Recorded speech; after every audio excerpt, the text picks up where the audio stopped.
All right. So goals, the goals sheet that everyone's filling out is part of their personal brand. I don't care if you're a student or an old person or an entrepreneur, you need to have a goal sheet. So you have things that are short, medium, and long term in priority, and you have physical, personal, and professional.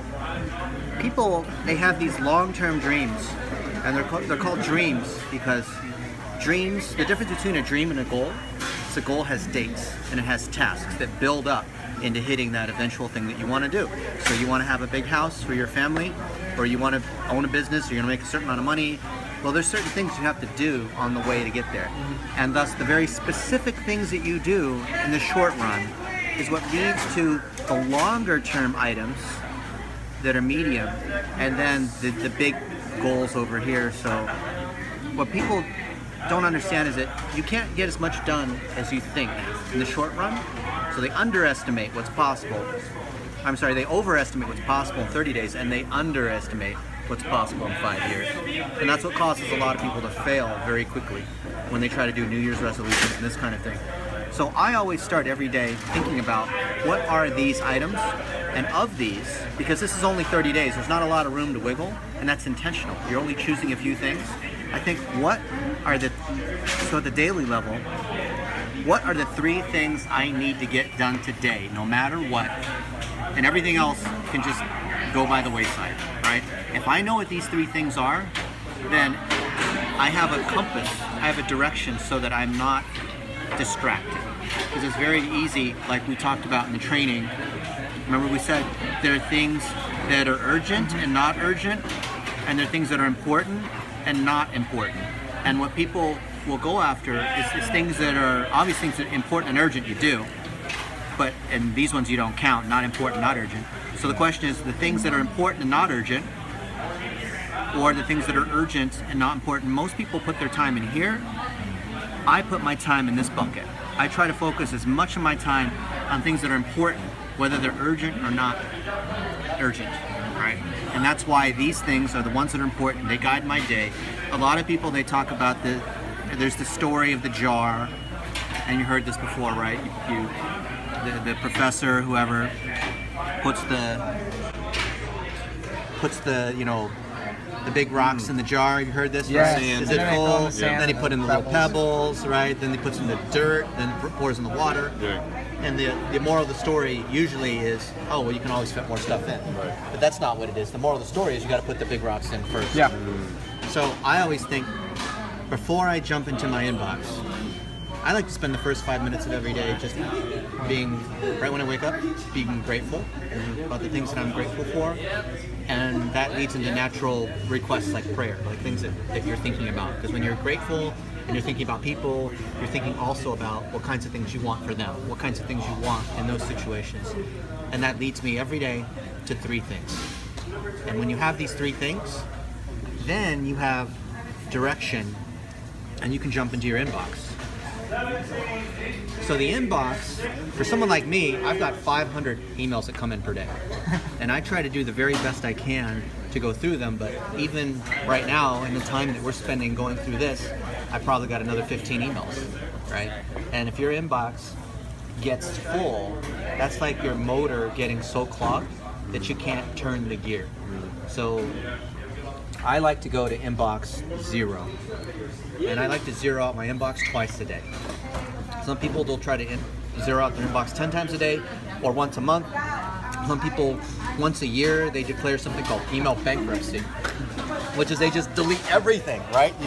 They have 5,000 emails in their inbox and they say, you know what, I'm just going to delete all of it. And then they send a note to everybody saying, well, if you sent me an email and I didn't reply, you're gonna have to send me a new one. Because if it's important, you'd send another one, or you'd call me. And that's just a cop out for not being on top of your stuff, right?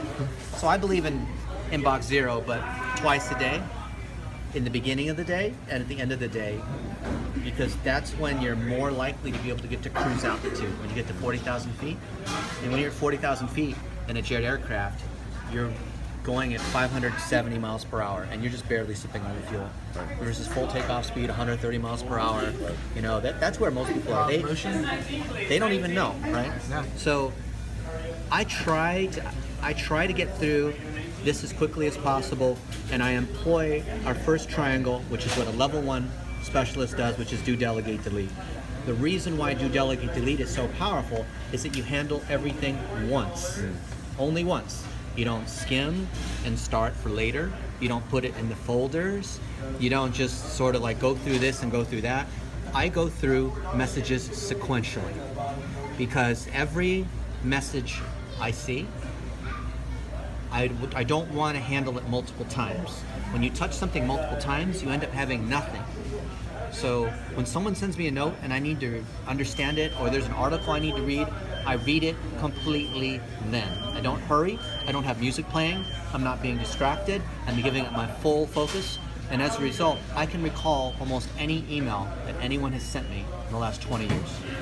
Not because I have a good memory, not because I'm intelligent or something like that, but because I'm focusing, and then when I'm looking at these different items, I'm remembering what those keywords are. I'm intentionally thinking about that conversation that I had with Jeremy or Elliot. Here are what the keywords are. Here's what the context was. Here's where it's taking place. Here's what I need to know. Here's where it results in a task. And thus, I handle it once, and I rely upon search. The two things I use to manage my inbox are using the Gmail search, because imagine that, Google's a search engine. You can search your Gmail. There's all kinds of search operators like from and to, and has attachment, last 30 days. Most people are not even aware of that. Yeah. So if you don't know how to use search inside your mailbox, good luck. You're never going to be on top of your stuff. You're just going to be bleeding like crazy. And the other one is I use Boomerang because I know that most people are not on top of their stuff. And thus if there's a deadline on Friday and someone else needs to follow through on that, I'm going to Boomerang it. So you can set a Boomerang where it comes back for sure at a certain time, or it can Boomerang if they don't reply.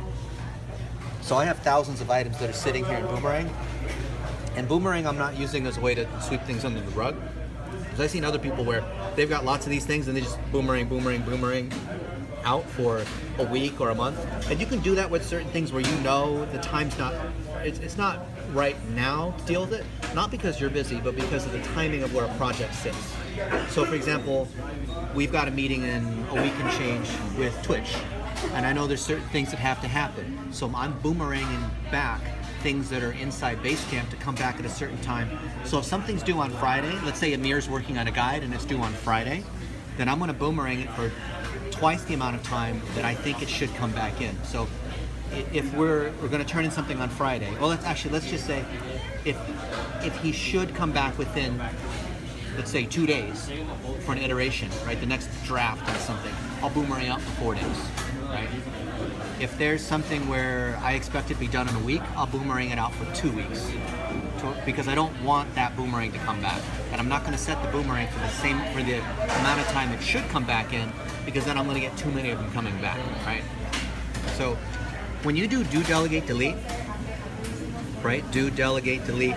Do is usually reading something or having a quick response or turning an ad on and off or doing something that's very quick that you can do in just a couple minutes, right? Almost everything in our system, you can break down the things that you can do in 5 or 10 minutes. And most people don't realize that's the case because they're so mentally distracted, they're not able to spin up to the point where they're at 40,000 feet and they're zooming it, up in the, whatever, jet stream at 40,000 feet, right?